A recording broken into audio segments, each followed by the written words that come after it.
Alors, la séparation n'est pas un échec en soi et il est parfois préférable d'être heureux séparément plutôt que de rester ensemble et d'être malheureux.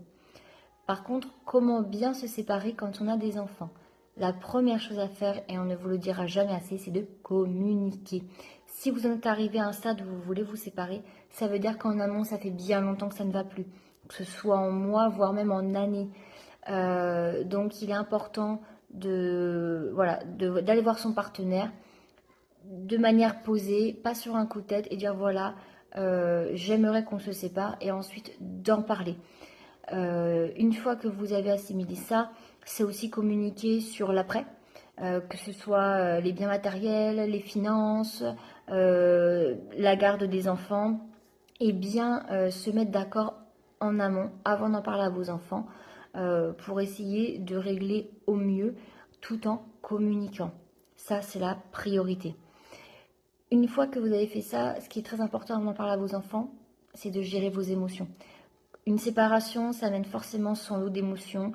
C'est un tsunami émotionnel où on peut ressentir énormément de choses, de la tristesse, de la colère, de la haine, de la peur aussi. Et afin de préserver ses enfants, il est vraiment important d'accueillir ces émotions et de savoir les gérer au mieux.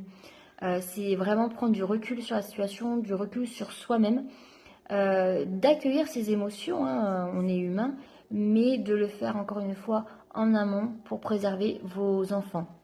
Ensuite, une fois que ces deux choses-là sont faites et que vous êtes prêt à l'annoncer à vos enfants, je vous conseille fortement d'utiliser le nous. Peu importe de qui vient cette décision, peu importe qui a fait ce choix, il est important de montrer à son enfant que vous continuez de faire équipe et que ce choix a été fait ensemble, que vous êtes d'accord tous les deux avec ce choix, pour ne pas mettre l'autre en porte-à-faux, ne pas faire croire aux enfants que c'est la faute de maman ou la faute de papa. Et que voilà, même si aujourd'hui vous n'êtes plus amoureux, ça ne vous empêche pas d'être amis et surtout que vous serez toujours des parents. Et pour ça, c'est important de leur montrer que vous êtes encore unis, voilà, et que vous avancez encore ensemble et que ce choix a été fait ensemble. Bien entendu, ce qui est à bannir le plus possible, ce sera la violence verbale, voire même la violence physique. Ne jamais prendre les enfants à partie, ne pas se servir d'eux pour atteindre son partenaire.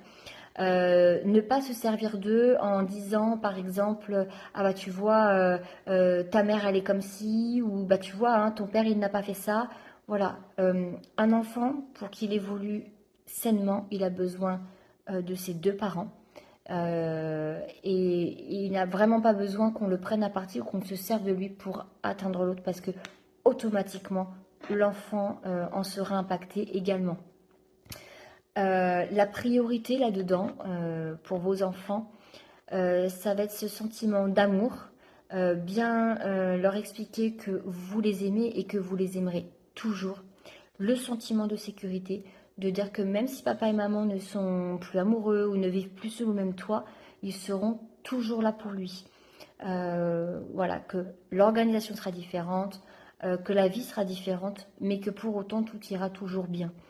Et enfin, les faire déculpabiliser parce que bien souvent, les enfants se sentent responsables de la séparation des enfants. Et bien leur expliquer que c'est votre histoire, c'est votre couple, ce sont vos problèmes et en aucun cas, vos enfants en sont responsables. Voilà, donc une séparation n'est pas une fin en soi et peut-être le début de plein de belles choses et elle peut être bénéfique pour tout le monde, que ce soit les parents ou les enfants. Maintenant, le but, c'est de préserver au maximum vos enfants et je vous ai donné quelques clés pour y arriver au mieux.